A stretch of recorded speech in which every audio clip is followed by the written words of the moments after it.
Welcome back. I'm in the basement now. I've got two objectives for this video. This wooden structure here is a bike rack I'm working on. Spent probably 2-3 hours on it the other day, just thinking about how I wanted to do it.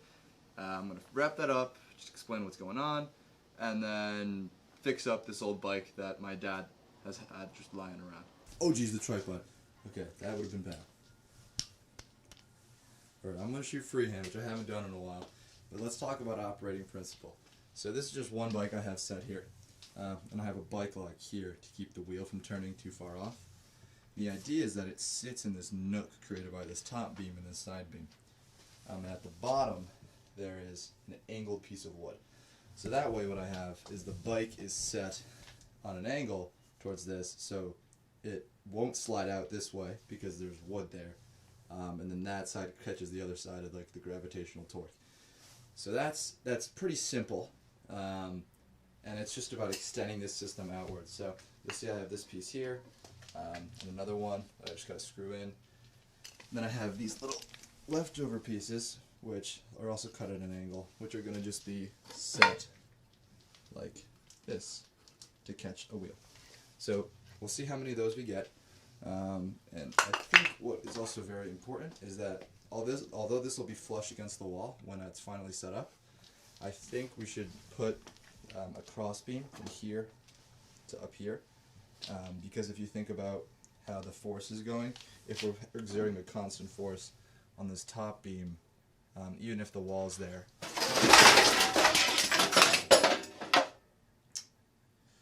yeah, so something like that might happen. Who knows, man? Oh, God damn it. Alright. So I measured with a bike, and I just screwed this piece in. But this is really wobbly, because obviously there are no braces. So I think I'm going to take a break on doing this stuff, and whip up those braces for my own sanity.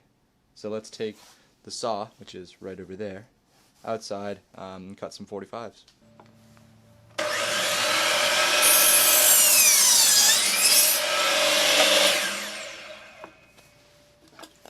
I know these two pieces are the same size, they're just scrap, that's why I'm using them.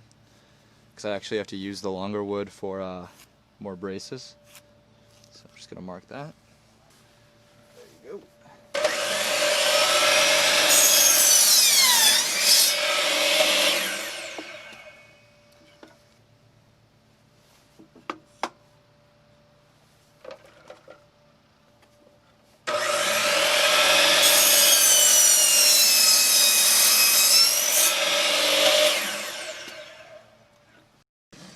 Alright, the water pump is going, so I hope you can hear me, but they're pretty close. Probably a 1/16 of an inch off, but I mean, it doesn't matter. Like, it's fine.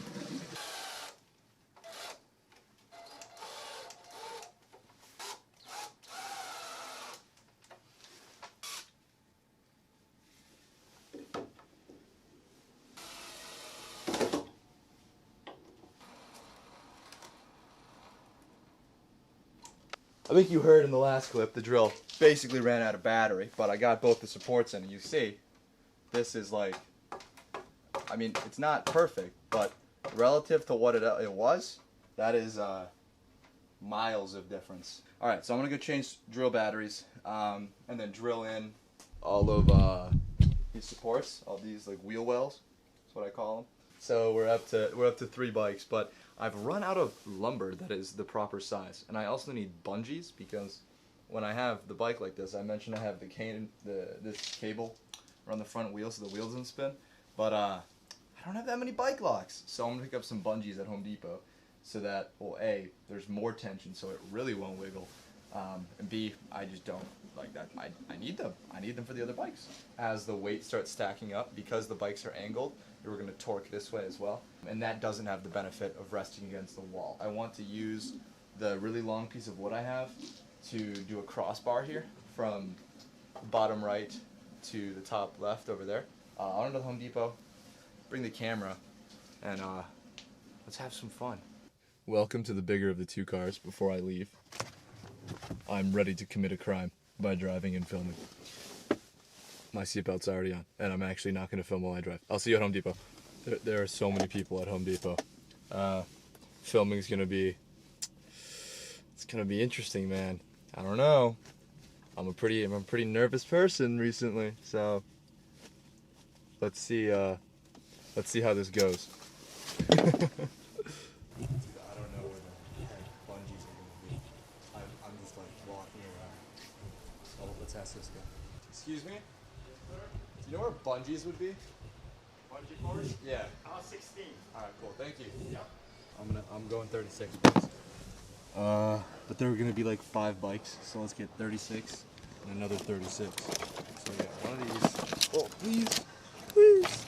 All right, that's what we got. Now we go get some wood. All right, it's darkening. I know you can't see me, but hey, we got the wood. It's next to me.